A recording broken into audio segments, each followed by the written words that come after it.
হে সুহৃদবৃন্দ, শ্ৰীমদ ভাগৱত গীতাৰ 108টা শ্লোকৰ অৰ্থসহ বাণীবদ্ধ কৰা আজি সমাপ্ত হ'ব। ডেছক্ৰিপশ্যনত সম্পূৰ্ণ ভিডিঅ'ৰ লিংক দিয়া আছে, আদৰি ল'ব। আহক আজিৰ খণ্ডটি আৰম্ভ কৰোঁ। 18 নম্বৰ অধ্যায়ৰ মুখ্য সন্ন্যাস যুগৰ 55 নম্বৰ শ্লোকটি। ভক্তা মাম অভিজানাতি ইয়াৱান য়স্যাস্মি তত্ত্বতা ততো মাম তত্ত্বতো জ্ঞাত্বা বিশতে তদন্তৰম। এই শ্লোকটোত ভগৱান শ্ৰীকৃষ্ণই কৈছে, এজন ব্যক্তিয়ে বিশুদ্ধ ভক্তি যোগেৰেহে মোক পৰম পুৰুষ পৰমেশ্বৰ বুলি যথাযথ ৰূপত জানিব পাৰে, আৰু তেনে ভক্তিৰ বলেৰে মোৰ বিষয়ে সম্পূৰ্ণ ধাৰণা লাভ কৰাৰ পিছতহে ভগৱানৰ ৰাজ্যত প্ৰৱেশ কৰিব পাৰে।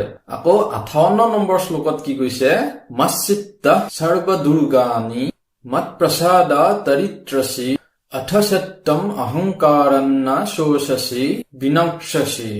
তুমি যদি সচেতন হৈ থাকা তেতিয়াহ'লে জীৱনৰ সকলো বাধা মোৰ কৃপাতে অতিক্ৰম কৰি যাব পাৰিবা, আৰু যদিহে তুমি সচেতন হৈ কাম নকৰা, মিছা অহংকাৰেৰে পৰিচালিত হোৱা, তেনেহলে তুমি বিনাশপ্ৰাপ্ত হবা।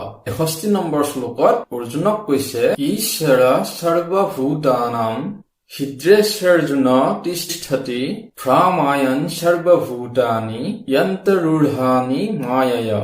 হে অৰ্জুন, প্ৰতিজন জীৱৰে হৃদয়ত পৰমেশ্বৰে বাস কৰিছে, আৰু জৰা শক্তিৰ দ্বাৰা নিৰ্মিত এটি যন্ত্ৰত জীৱক বহুৱাই ঘূৰাই লৈ ফুৰিছে। 65 নম্বৰ শ্লোকত কৈছে, মন মনা ভৱা মদ ভক্ত মদ্যাজি মাম নমস্কুৰু মামে বৈশসি সত্যম তে প্ৰতিজানি প্ৰিয়সীমে। মোৰ কথাকে চিন্তা কৰা, মোক পূজা কৰা, মোকে ভক্তি কৰা, মোক নমস্কাৰ কৰা, এইদৰে নিশ্চিতভাৱে তুমি মোৰ ওচৰলৈ আহিব পাৰিবা। এই কথা মই তোমাক প্ৰতিজ্ঞা কৰি কলো, কাৰণ তুমি মোৰ মৰমৰ সখা। 64 নম্বৰ শ্লোকত কৈছে, সৰ্বধৰ্মান পৰিত্যজ্য মামেকম শৰণম ব্ৰজ অহম ত্বা সৰ্ব পাপেভ্যো মোক্ষয়িষ্যামি মা শুচঃ। হে অৰ্জুন, সকলো ধৰণৰ ধৰ্ম পৰিত্যাগ কৰি মোকেই শৰণ লোৱা, মই তোমাক সকলো পাপৰ পৰা মুক্ত কৰিম, চিন্তা নকৰিবা।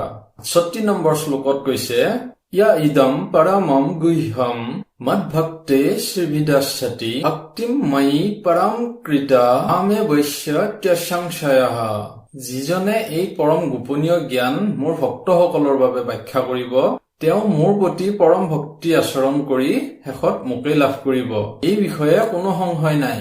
69 নম্বৰ শ্লোকত কৈছে, নচ তস্মান মনুষ্যেষু কাশ্চিন মে প্ৰিয়কৃত্তমঃ ভবিতা ন সমে তস্মাদন্য প্ৰিয়তৰো ভুবি।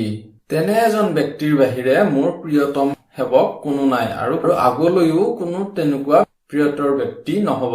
শ্ৰীমদ ভাগৱত গীতাৰ শেষৰ অধ্যায়ৰ শেষৰ শ্লোকটোত কৈছে, য়ত্ত যোগেশ্বৰ কৃষ্ণ য়ত্ত পাৰ্থ ধনুৰ্ধৰ তত্ত শ্ৰী বিজয়ো ভূতিৰ ধ্ৰুৱ নীতিৰ মতিৰ মামা।